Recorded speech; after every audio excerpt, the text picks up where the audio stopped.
Sebelum saya kisahkan tentang kisah Adam, tentu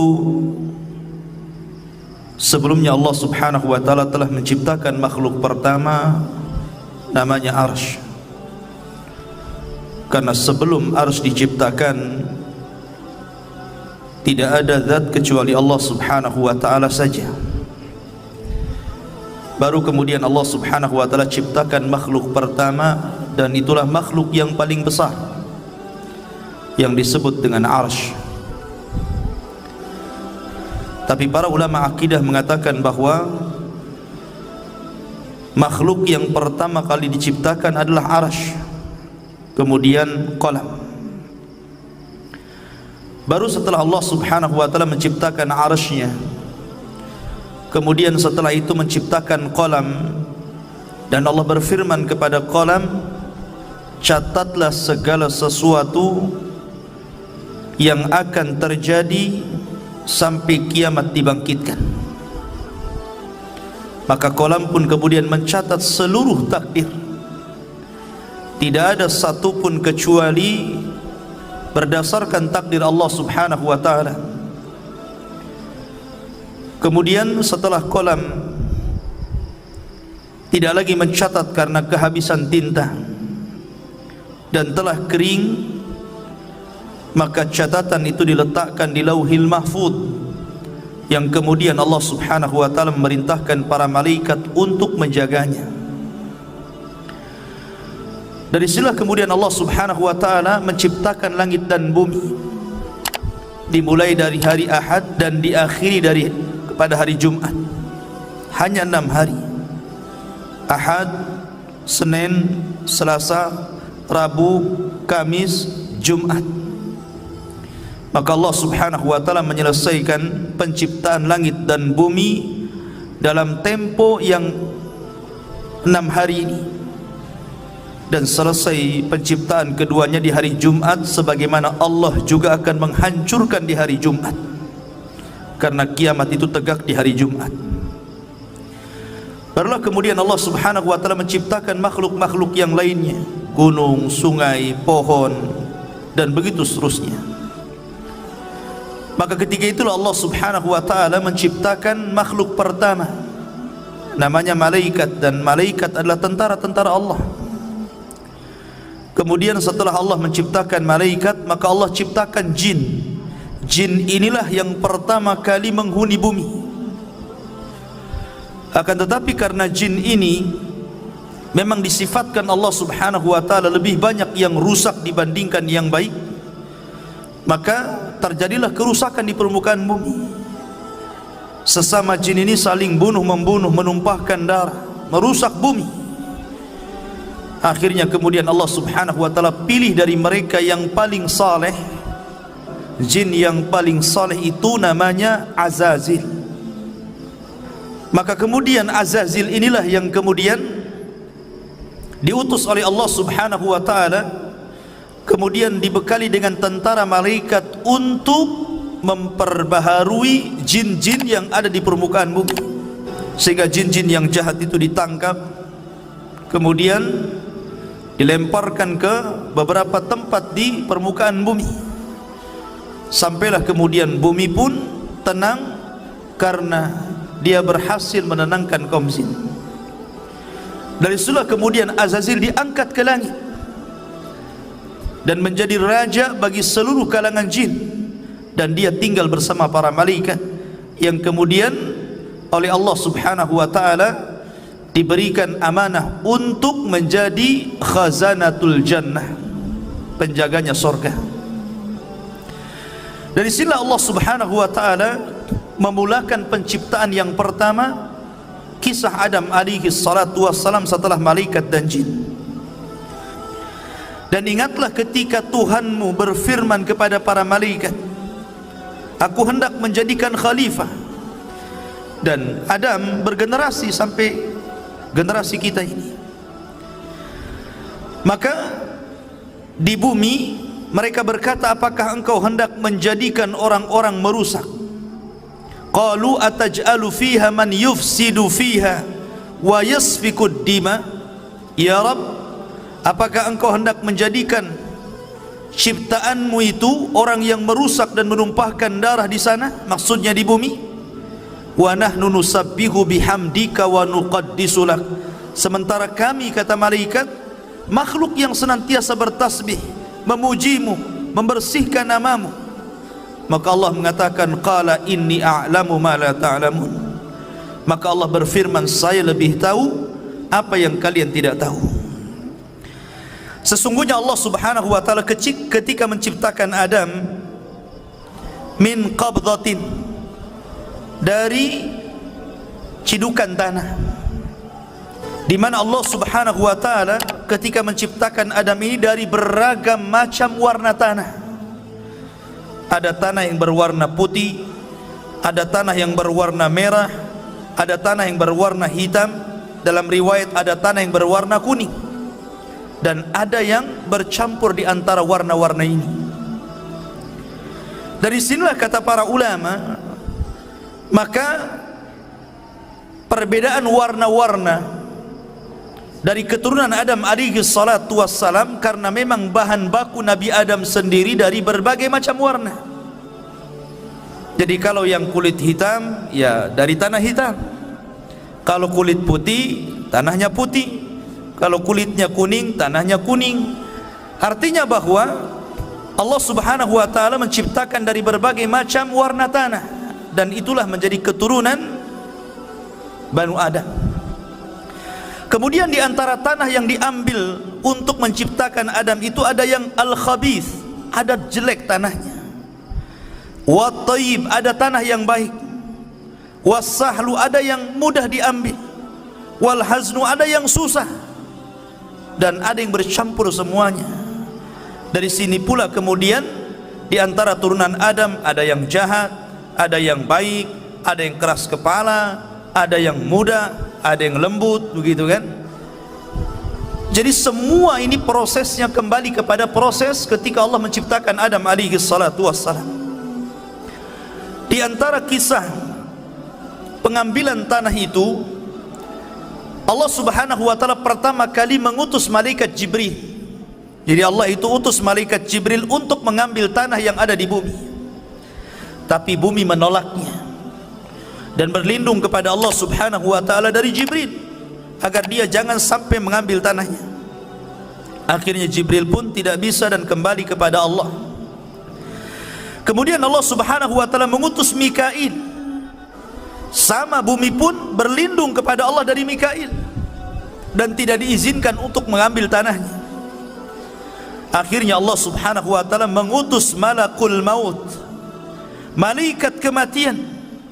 Ketika kemudian bumi berlindung kepada Allah subhanahu wa ta'ala, maka malaikat maut pun mengatakan, wa ana a'udzu billahi an arji, sebagaimana engkau berlindung kepada Allah agar aku tidak mengambil tanahmu, maka aku pun berlindung kepada Allah, aku tidak akan kembali kepada Allah sampai ku ambil tanahmu. Akhirnya berhasillah malaikat maut mengambil berbagai macam tanah yang disebutkan di atas, kemudian diangkat ke langit. Dari tanah ini kemudian akhirnya Allah subhanahu wa ta'ala menciptakan dengan kedua tangannya. Dan ini ada hikmah kenapa Allah ciptakan Adam dengan tangannya, supaya iblis tidak bisa sombong di hadapan Adam, karena iblis tidak diciptakan dengan tangan Allah. Iblis itu diciptakan dari ujung nyala api. Maka kemudian ketika Allah subhanahu wa ta'ala menciptakan Adam, Allah mulai membentuk Adam alaihi salatu wassalam dengan sebaik-baik bentuk yang tidak sama dengan makhluk yang lainnya. Sesungguhnya Allah menciptakan manusia itu sebaik-baik bentuk. Lah ketika Allah subhanahu wa ta'ala mulai menciptakan Adam alaihi salatu wassalam, dibentuknya sedemikian rupa, maka Allah subhanahu wa ta'ala membiarkan Adam yang belum ada ruhnya itu. Ada yang mengatakan selama 40 tahun dibiarkan, artinya sampai betul-betul mengering. Lah dari sinilah kemudian ketika malaikat melihat Allah subhanahu wa ta'ala menciptakan makhluk yang gharib bagi mereka, aneh bagi mereka, Disinilah malaikat datang menghadap Allah dan mengatakan, ataj'alu fiha man yufsidu fiha wa yasfikud dima wa nahnu nusabbihu bihamdika wa nuqaddisulah. Ya Rabb, apakah engkau akan mengulang 2 kali menciptakan makhluk yang akan merusak bumi, menumpahkan darah, sementara kami adalah makhluk yang terus bertasbih memuji kamu? Kenapa malaikat ngomong seperti ini? Karena malaikat punya pengalaman dengan bangsa jin. Sebelum Adam diciptakan, Allah menciptakan jin, dan jin itulah yang merusak bumi, yang menumpahkan darah sesama mereka, sehingga malaikat kemudian mentertibkan mereka. Karena malaikat punya pengalaman dengan jin, makanya dia kemudian datang menghadap Allah dan bertanya, ya Rabb, apakah engkau akan menciptakan makhluk lagi yang akan merusak dan menumpahkan darah? Makanya Allah Subhanahu wa taala mengatakan, inni a'lamu ma la ta'lamun. Lah saya ini yang menciptakan lebih tahu dibandingkan engkau. Barulah kemudian malaikat paham, dari turunan Adam ini ada yang menjadi para nabi dan rasul, terkadang tingkatan mereka di atas para malaikat. Keluarlah para syuhada, keluarlah orang-orang saleh, keluarlah para siddiqun. Itulah kata-kata saya lebih paham dari apa yang kalian tidak tahu. Sementara iblis beda pula dia. Ketika Allah Subhanahu wa taala menciptakan Adam, baru berbentuk patung yang mengeras tadi, belum lagi ada ruh. Iblis ini bolak-balik, kemudian memegang-megang Adam, kadang masuk dari lubang telinga, keluar dari lubang hidung, masuk dari lubang hidung, keluar daripada lubang dubur. Begitulah dia masuk keluar. Kemudian dia mengatakan di hadapan malaikat, la in sullitu la uhlikanna. Kalau seandainya makhluk ini diserahkan kepadaku, ku hancurkan dia. Sampailah kepada waktu yang ditentukan, waktu yang menegangkan, ketika Allah hendak meniupkan ruh kepada Adam. Maka Allah Subhanahu wa taala memerintahkan para malaikatnya agar berkumpul. Bagaimana Allah Subhanahu wa taala akan membuat peristiwa baru tentang munculnya makhluk baru yang namanya Adam alaihi salatu wassalam. Mulailah kemudian Allah Subhanahu wa taala meniupkan ruh kepada Adam alaihi salatu wassalam. Baru saja ruh itu kemudian sampai di tenggorokan, maka Adam alaihi salatu wassalam tiba-tiba bersin. Maka malaikat mengatakan, qul alhamdulillah. Maka kemudian Adam pun diperintahkan mengucap alhamdulillah. Maka ketika Allah mendengar Adam memuji Allah, maka Allah pun berfirman, yarhamuka rabbuk, Rabbmu telah merahmatimu. Ma'asyiral muslimin yang dirahmati Allah Subhanahu wa taala.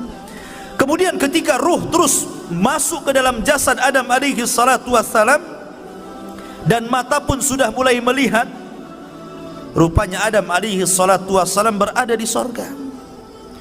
Maka ketika Adam, subhanallah, ruhnya sempurna, dari setelah kemudian Adam langsung memakan buah sorga, dan seluruh buah sorga dihalalkan untuk dimakan kecuali satu, nanti kisahnya. Maka ketika Adam alaihi salatu wassalam sempurna menjadi manusia, birruhi wal jasad, ada ruh ada jasadnya, disitulah Allah Subhanahu wa ta'ala memerintahkan malaikat untuk sujud kepada Adam. Maka Allah Subhanahu wa ta'ala menggambarkan bagaimana malaikat ini tunduk patuh akan perintah Allah dan menghormat kepada Adam. Allah mengatakan, fasajadal malaikatu kulluhum ajma'un. Seluruh malaikat, bayangkan, tidak ada satupun malaikat yang luput. Seluruh malaikat sujud kepada Adam. Rupanya dari seluruh malaikat ini ada satu makhluk, dia berdiri saja, dia tidak mau sujud, bahkan dia cenderung sombong.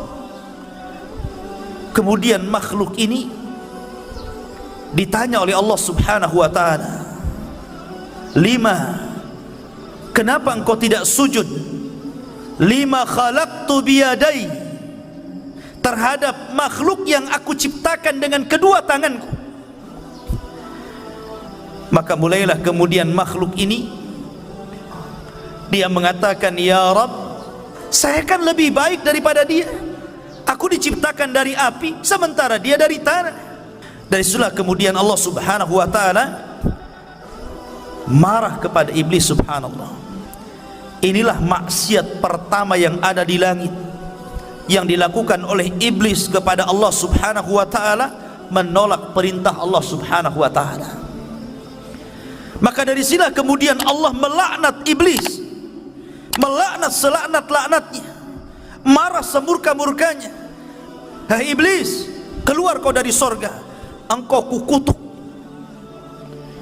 Akhirnya kemudian iblis pun dikeluarkan dari sorga dan diusir ke dunia, dikembalikan kepada asal penciptaannya, jin. Karena jin itu memang tabiatnya jahat, maka Allah kembalikan iblis ke asal penciptaannya, jin. Iblis itu bagian daripada jin yang melakukan kefasikan kepada perintah Rabbnya. Kemudian setelah kemudian iblis diusir, maka Adam pun berjalan di sorga sendirian. Dan itulah kemudian ketika Adam alaihi salatu wassalam tidak nyaman hidup sendirian, kemudian dia pun tertidur. Tiba-tiba selepas bangun, di sampingnya ada perempuan. Dialah Hawa, diciptakan dari tulang rusuk yang paling bengkok, dari tulang rusuk Adam alaihi salatu wassalam. Maka Allah Subhanahu wa ta'ala ketika telah menciptakan Hawa, maka Allah pasangkan Hawa dengan Adam. Ketika itu Allah berfirman, uskun anta wa zaujukal jannah, masuklah wahai Adam, ajak istrimu ke dalam sorga, hiduplah di situ, makanlah sesukamu, tetapi wala taqraba hadhihi syajara, yang penting kau jangan dekat-dekat pohon ini saja. Tapi Adam lupa, Adam lupa dengan perintah Allah agar jangan makan pohon itu. Akhirnya kemudian Adam pun memakan pohon itu. Salah satu sebabnya Allah lupakan Adam akan perintah jangan mendekati pohon. Akhirnya dia pun mendekati pohon karena ada sebab lain, di mana iblis berhasil masuk ke dalam sorga.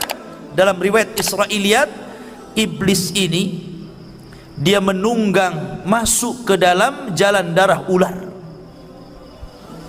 Iblis kan sudah diusir dari sorga, dia tidak bisa mungkin masuk ke dalam sorga.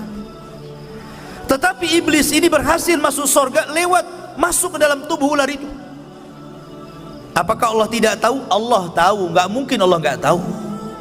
Tapi kenapa Allah biarkan iblis masuk ke dalam sorga? Sekali lagi karena ada hikmah di sini. Ada hikmah yang Allah Subhanahu wa ta'ala kehendaki.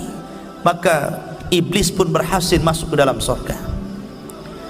Maka kemudian dia pun menjelma sebagai manusia, karena memang iblis itu bisa tasyakul, jin itu bisa berbentuk siapapun sesuai kehendaknya.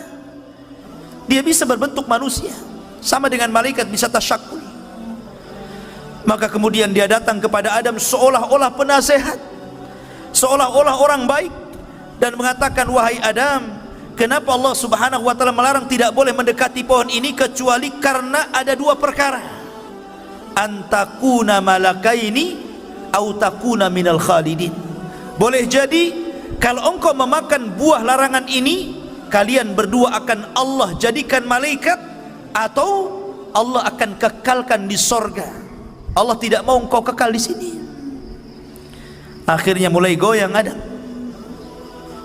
Ketika iblis tidak sanggup mempengaruhi Adam alaihi salatu wassalam, akhirnya dia pengaruhi lewat istrinya. Kemudian juga Al-Imam Ibnu Katsir rahimahullahu ta'ala dalam kitab Bidayah wa Nihayah menjelaskan bahwa Adam ini memiliki perawakan yang tinggi, sittuna dzira'an, memiliki 60 hasta. Satu hasta itu setengah meter, berarti 60 hasta berarti 30 meter. Itu tingginya Nabi Adam. Kemudian lebarnya 7 hasta, berarti lebarnya itu 3,5 meter, tingginya 30 meter. dan memiliki usia yang panjang. Ketika Allah Subhanahu wa taala kemudian takdirkan bahwa Adam alaihi salatu wassalam memakan buah larangan, akhirnya kemudian Adam pun diusir oleh Allah dari sorga. Qul nahbitu minha jami'an, kami katakan keluar kalian semua, hei Adam, hei Hawa, keluar kalian dari sorga. Maka di sini tiga makhluk diusir, iblis, Adam, dan juga Hawa. Mereka berjumpa di bumi. Ada yang mengatakan Adam diturunkan di India, sementara Hawa itu diturunkan di Mekah. Kemudian berjumpa di bukit Jabal Rahmah. Ada yang mengatakan Adam juga meninggal di India, ada yang mengatakan di Mekah, ada yang mengatakan di Syam. Allahu a'lam. Ya. Yang jelas kita tidak menetapkan yang tidak ditetapkan, hanya menukil beberapa kisah Israiliyat. Artinya bahwa Adam alaihi salatu wassalam kemudian diturunkan ke bumi. Maka akhirnya kemudian Adam alaihi salatu wassalam ketika sampai di bumi, Adam menangis, menangis sejadi-jadinya. Ketika itu Jibril datang dan berusaha menghibur Adam, tapi Adam tetap menangis. Menangis karena bukan karena sedih dia diturunkan dari bumi, tidak, tapi karena menyesal karena maksiat yang dilakukan kepada Allah Subhanahu wa taala, sehingga dia berdoa kepada Allah, Rabbana zalamna anfusana wa illam taghfir lana wa tarhamna lanakunanna minal khasirin. Ini doanya Nabi Adam. Tapi lihat iblis, ketika diusir dari sorga, bukannya minta maaf, bukannya minta ampun kepada Allah, malah minta yang lain pula. Dia mengatakan, fa'angdirni ila yaumi yub'atsun, ya Rabb, tangguhkan aku sampai hari kau bangkitkan, maka tangguhkan usiaku sampai kiamat dibangkitkan. Akhirnya Allah tangguhkan iblis. Makanya iblis itu satu-satunya jin yang tidak akan pernah mati. Ketika Adam sudah di bumi, Hawa sudah di bumi, dan Allah pertemukan keduanya, akhirnya kemudian diilhamkan untuk menutup aurat keduanya. Maka disinilah permulaan permusuhan antara iblis dan Adam serta anak keturunannya.